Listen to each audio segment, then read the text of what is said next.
ಸುಹೈಬ್ ಆಲಿ ಇಡೀ ಕರ್ನಾಟಕದ ಜನರೆಲ್ಲ ಹೆಮ್ಮೆ ಪಡುವಂಥ ಒಬ್ಬ ಯುವಕ.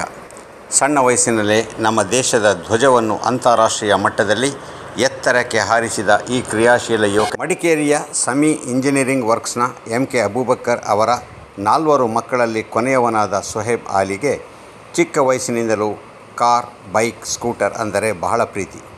6ನೇ ತರಗತಿಯಲ್ಲಿ ಓದುತ್ತಿರುವಾಗಲೇ ಕಾರು ಓಡಿಸಲು ಕಲಿತ ಈ ಹುಡುಗ PUCಯಲ್ಲಿ ಓದುತ್ತಿರುವಾಗ ಕೇರಳ, ಮಡಿಕೇರಿ, ಮಂಗಳೂರಿನಲ್ಲಿ ನಡೆದ ಮೋಟೋಕ್ರಾಸ್, ಆಟೋಕ್ರಾಸ್ ರ್ಯಾಲಿಗಳಲ್ಲಿ ಭಾಗವಹಿಸಿದ್ದುದು ಮಾತ್ರವಲ್ಲ, ಕೇರಳ ಬೇಕಲ್ಕೋಟೆಯಲ್ಲಿ ನಡೆದ ಮೋಟಾರ್ ರ್ಯಾಲಿಯಲ್ಲಿ 3ನೇ ಬಹುಮಾನವನ್ನು ಪಡೆದಿದ್ದ.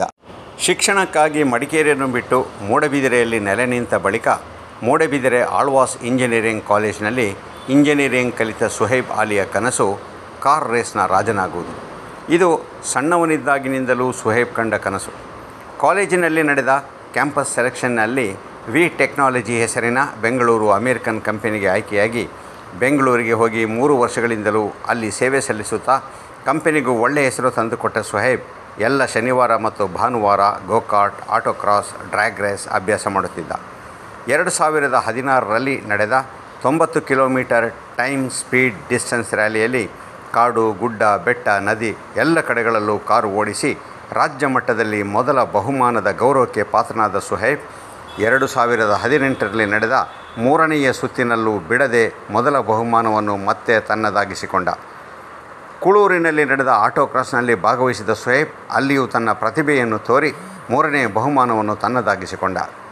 ಇವನ ಅಕ್ಕ ಸಮೀನಾ ಕೂಡ ಈ ರೇಸ್ನಲ್ಲಿ ಪ್ರತ್ಯೇಕವಾಗಿ ಭಾಗವಹಿಸಿದುದು ಗಮನಾರ್ಹ ಅಂಶ. ರೆಸಲ್ಯೂಟ್ ರೇಸಿಂಗ್ ಟೀಮ್ ಇಂಡಿಯಾ ಇದು ಭಾರತದ ಪ್ರಸಿದ್ಧ ರೇಸಿಂಗ್ ಟೀಮ್.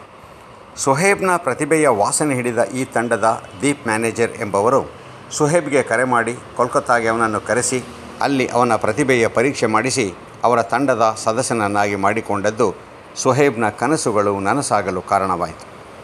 ಭಾರತ ತಂಡಕ್ಕೆ ಆಯ್ಕೆಯಾದ ಹೆಮ್ಮೆ ಸುಹೈಬ್ಗೆ ಆಯಿತು. 2020ರ ಸೆಪ್ಟೆಂಬರ್ 18ರಂದು ದುಬೈಯಲ್ಲಿ ನಡೆದ 72 ದೇಶಗಳ ಅಂತಾರಾಷ್ಟ್ರೀಯ ಕಾರ್ ರೇಸ್ನಲ್ಲಿ ಮೊದಲ ಬಾರಿಗೆ ಭಾಗವಹಿಸಿದ ಸುಹೈಬ್ನ ಟೀಮ್ 3ನೇ ಸ್ಥಾನ ಪಡೆದು ದೇಶದ ಕೀರ್ತಿ ಪತಾಕೆಯನ್ನು ಹಾರಿಸಿತು. 6 ಗಂಟೆಗಳ ಈ ರೇಸ್ನಲ್ಲಿ ಸ್ಥಾನ ಪಡೆದುಕೊಳ್ಳುವಲ್ಲಿ ಸುಹೈಬ್ ಪಾತ್ರ ಪ್ರಮುಖವಾಗಿತ್ತು. ಕಳೆದ ಅಕ್ಟೋಬರ್ನಲ್ಲಿ ನಡೆದ 3ನೇ ಸುತ್ತಿನ ರೇಸ್ನಲ್ಲಿ ಉತ್ತಮ ಸಾಧನೆ ತೋರಿದ ಬಳಿಕ 24 ಗಂಟೆಗಳ ದುಬೈ ಕಾರ್ಟೋಮೆಂಟುರೆಂಟ್ ಚಾಂಪಿಯನ್ಶಿಪ್ ರೇಸ್ಗೆ ಈ ಟೀಮ್ ಆಯ್ಕೆಯಾಯಿತು. 2020ರ ಡಿಸೆಂಬರ್ 11 ಮತ್ತು 12ರಂದು ನಡೆದ ಈ ರೇಸ್ ಸುಹೈಬ್ನ ಜೀವಮಾನದ ಮರೆಯಲಾಗದ ಘಟನೆಯಾಗಿ ದಾಖಲಾಯಿತು. ರೇಸ್ನಲ್ಲಿ ತಂಡದಲ್ಲಿ ಒಟ್ಟು 8 ಮಂದಿ ಇರಬೇಕಾಗಿತ್ತು. ಆದರೆ ತಂಡದ ಒಬ್ಬಾತ ಅಪಘಾತಕ್ಕೀಡಾಗಿ ಬರಲು ಸಾಧ್ಯವಾಗದಿದ್ದರೆ ಇನ್ನೊಬ್ಬನಿಗೆ ವೀಸಾ ದೊರಕದ ಕಾರಣ ಬರಲು ಸಾಧ್ಯವಾಗಲಿಲ್ಲ. ಇದರಿಂದಾಗಿ 24 ಗಂಟೆಗಳ ರೇಸ್ನಲ್ಲಿ 6 ಮಂದಿ ಹಗಲಿನ ರಣ ಬಿಸಿಲು ಮತ್ತು ರಾತ್ರಿಯ ಮೈ ಕೊರೆವ ಚಳಿಯಲ್ಲಿ ಹಗಲು ರಾತ್ರಿ ನಿರಂತರವಾಗಿ ಕಾರು ಓಡಿಸಿ 3ನೇ ಬಹುಮಾನ ಪಡೆದು ಇತಿಹಾಸ ನಿರ್ಮಿಸಿದರು. ಭಾರತಕ್ಕೆ 12 ವರ್ಷಗಳ ನಂತರ ದೊರೆತ ಈ ಬಹುಮಾನ ದೇಶದ ಬಾವುಟ ಎತ್ತರೆತ್ತರಕ್ಕೆ ಹಾರುವಂತೆ ಮಾಡಿದ್ದರಲ್ಲಿ ಸುಹೈಬ್ ಶ್ರಮ ಮಹತ್ವದ್ದಾಗಿತ್ತು.